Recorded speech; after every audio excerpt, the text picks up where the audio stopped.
Nkwanirizaako gwe munnange akyagyekuumiddeko ensi Buganda anti munnange ensi Buganda kuno kwe kwaffe Kabanda Musoke ow'ennabalanga Bukoba Kyaggwe akaala amatendo nze nkubuuzaako nateera olunaku olwaleero kansubire nti munnange oli bulungi munnange we twakoma ku mboozi yaffe ey'omusama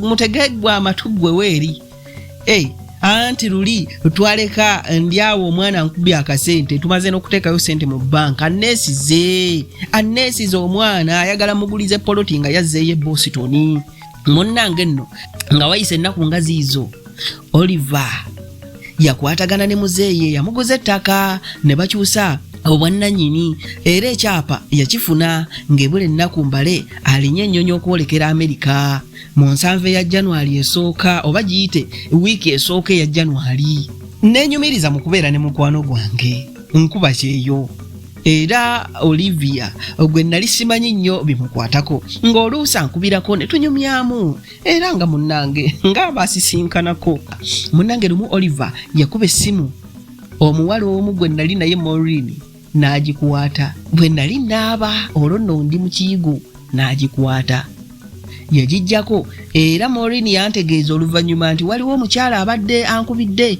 naye embunamba erabika y'ebweru namuddamu nti era erabika ewabye buwabi ennamba y'ebweru ekyannyamba nali sitereka mannya g'abantu abamu mu ssimu omunyizi w'amapeesa omutuufu ennamba abeera nazo ng'azimanyi mu mutwe nga tazitaddeeko mannya olina kumanya bumanya kati gwe ky'oba olina okukola awagenda erinnya oleka tiwali kigambo ennamba n'ogiseevinga awo n'omanya nti eyagundi esembyayo nnamba bweti oba eno esosa nnamba bwe ziti oba eno erimu wakati ekinamba bwe kiti mu ngeri eyo amapeesa oba ojja kuganyiga gakunyumire ndowooza onfuna ebiseera ebyo ng'okukuba ennamba y'ebweru eyinza obutayitamu ye nga eyatayimu yasoboka kale wadde era saali bubi nnyo era nga nsobola okukubayo eddakiika ng'emu naye olwo ng'eddakiika ey'emu engaseeki ennyo naabwe bw'oba olaba eddakiika emu oba oyogedde ki munnange nalinda Olivia addemu akube nga wa Olivia teyakuba era waayitawo ensanve endala nnamba olwo n'akuba yambuuza nti Musoke waŋŋamba tolina mukyala ate bwe nakukubira luli nempulira nga mukazi yakutte essimu nange nenjijjako simanyi wawasa namuddamu nti nedda ku olwo twali eyo nga tumaliriza omukolo gw'okwanjula kwa mwannyinaze kati nali mu kyalo ne bannyinaze nga tukyalinzeeko olukiiko lw'enkeera bannange nalimba Olivia n'asooka n'asiriikiriramu olwamala n'aŋŋamba nti oba onnimbye oba tonnimbye byonna bya Katonda yamanyi era akulaba kati mbadde nteesa nti ogende enkya ku manegulamu oba luli oggyeyo ssente endala ozinteereko ku akawunti yo nsuubira okutandika okuzimba mu mwezi ogujja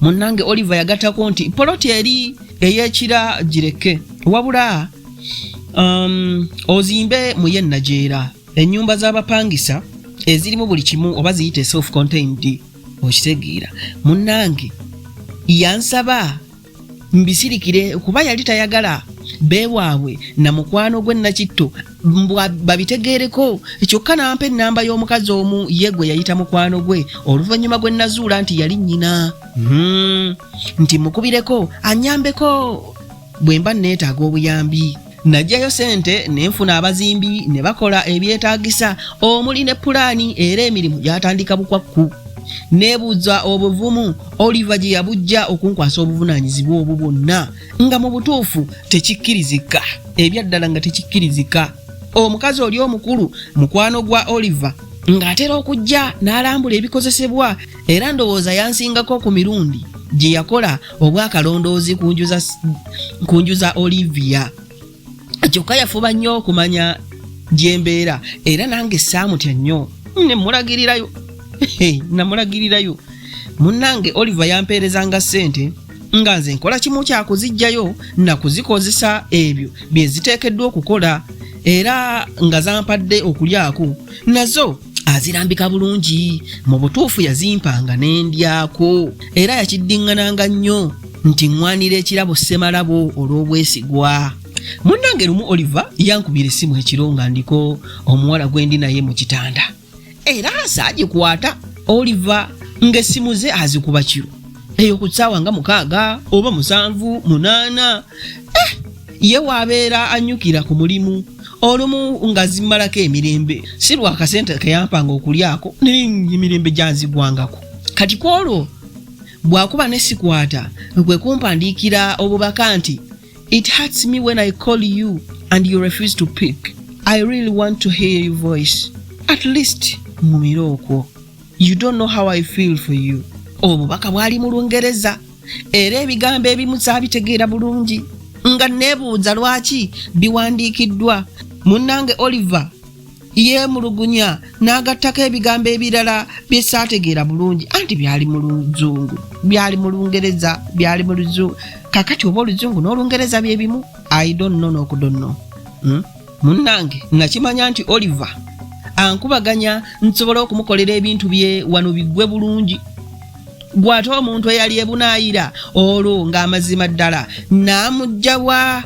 Kale mu kusooka nali mulinamu ekirowoozo ekimutengula naye bwe naategeera nti nkuba kyeyo olwo nga n'omutima gunkubira ki? Olwo ng'omutima gunkubira ki? Olw'omuntu ali eri e Boston wannaleero. Omukwano gwewala nali sisobola kugwepankirako nze ntai. Bwe nalaba obubaka ne mmanya nti ono nno alabika ntetenkanya nakunteekamu kasunda baasi mulabiririre ebintu bye byazimba era saatawaana kumukubira wadde okuddamu obubaka. Munnange mba ndyawo yennyudde akubye era yatandikirawo mu byakwemuula nti Musoke oli bulungi nze omusujja gwankutte ate nga gwe wabindeetedde. Awo kwe kumubuuza nti nnyabo nabireese ntya? Nakoze emisango? Nnyabo mbuulira nakoze musango kyo gwakuleetedde omusujja.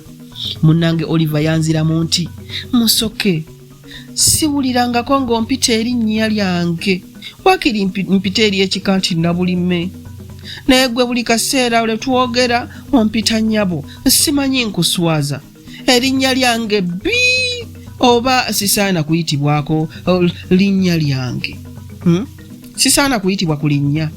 Munnange namuddamu nti nnyabo nsaba kunsonyiwa mbadde simanyi nti kikuyisa bubi era kankikomya okuva ne leero.